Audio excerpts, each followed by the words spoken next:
చాలామంది చాలామంది యూట్యూబ్‌లో ఏదో వీడియోస్ చేసుకొని డబ్బులు సంపాదిద్దాం. ఏదో ఇంట్లో వాళ్ళకి చేదోడుగా వాదోడుగా ఉంటుందని చాలామంది మహిళలు, ఆ తర్వాత నిరుద్యోగులు చాలామంది యూట్యూబ్‌లో కంటెంట్ క్రియేట్ చేస్తూ యూట్యూబ్ ద్వారా కాస్త డబ్బులు సంపాదిస్తూ ఉంటారు. అలాగా చూసి ఇంకా కొంతమంది యూట్యూబ్ చేయాలనే తపనతో యూట్యూబ్‌లో ఒక అకౌంట్ ఓపెన్ చేసి వాళ్ళు ఏవేవో వీడియోస్ పెట్టి తంటాలు పడుతుంటారు. అలాంటి వాళ్ళకి 4,000 గంటలు, 1000 సబ్స్క్రైబర్లు రావడం గగనం. చాలా రోజులకు పడుతుంది. అలాంటిది యూట్యూబ్ ఈరోజు ఒక కొత్త అప్డేట్ తీసుకొచ్చింది. యూట్యూబ్ తీసుకొచ్చిన తాజా నిబంధనల ప్రకారం కొత్త క్రియేటర్లకు నిజంగా పెద్ద షాక్ అని చెప్పాలి. మానిటైజేషన్ అర్హత ప్రమాణాలను యూట్యూబ్ మరింత కఠినతరం చేసింది.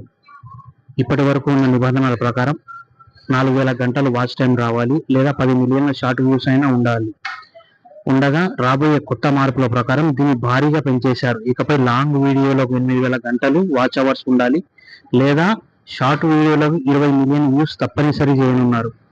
అయితే ఇప్పటికే యూట్యూబ్లో పార్ట్నర్ ప్రోగ్రామ్ వైటీటీలో ఉన్న ప్రస్తుత క్రియేటర్లపై ఈ కొత్త మార్పుల ప్రభావం ఉండదని స్పష్టం చేశారు. కొత్తగా ఛానల్స్ మానిటైజేషన్ చేసుకోవాలనే వారికి మాత్రం ఇది పెద్ద సవాల్గా మారనుంది. అసలైన కంటెంట్కు మాత్రమే పెద్దపీట వేయనున్నారు. కేవలం ఆటోమేటెడ్, ఏఐ జనరేటెడ్, రిపీటెడ్ లేదా మాస్ ప్రొడ్యూస్డ్ కంటెంట్పై యూట్యూబ్ మరింత గట్టిగా నిఘా పెట్టింది. పూర్తిగా ఒరిజినల్, క్రియేటివిటీ మరియు ఆడియన్స్కు నిజమైన వాల్యూ ఇచ్చే కంటెంట్కు మాత్రమే ప్రాధాన్యత ఇస్తామని తేల్చి చెప్పింది. కంటెంట్ క్రియేటర్లు ఇకపై వ్యూస్ కోసం కాకుండా మరింత క్వాలిటీ, ఒరిజినాలిటీపై దృష్టి పెట్టాల్సిన అవసరం ఎంతైనా ఉంది. ఈ కొత్త అప్డేట్ రానున్న సంవత్సరం 2027 ఫిబ్రవరి నెల నుంచి అమలు కానుందని యూట్యూబ్ అధికారికంగా ప్రకటించింది. 4,000 గంటలు రావడమే గగనంగా మారింది ఇప్పుడున్న క్రియేటర్లకు. 4,000 గంటల వరకు కొంతమంది 10 ఏళ్ళు, 4 ఏళ్ళు, 3 ఏళ్ళు, కొంతమంది సంవత్సరం, కొంతమంది 6 నెలలు, ఎట్లా పడితే అట్లా అవుతుంటుంది.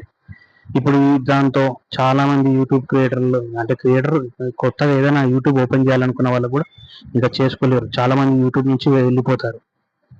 ఈ అప్డేట్ పై మీ అభిప్రాయాన్ని కామెంట్ ద్వారా తెలియజేయండి. ఈ అప్డేట్ గురించి మీరు ఏమనుకుంటున్నారో కామెంట్ చేసి చెప్పండి. Thank you for watching.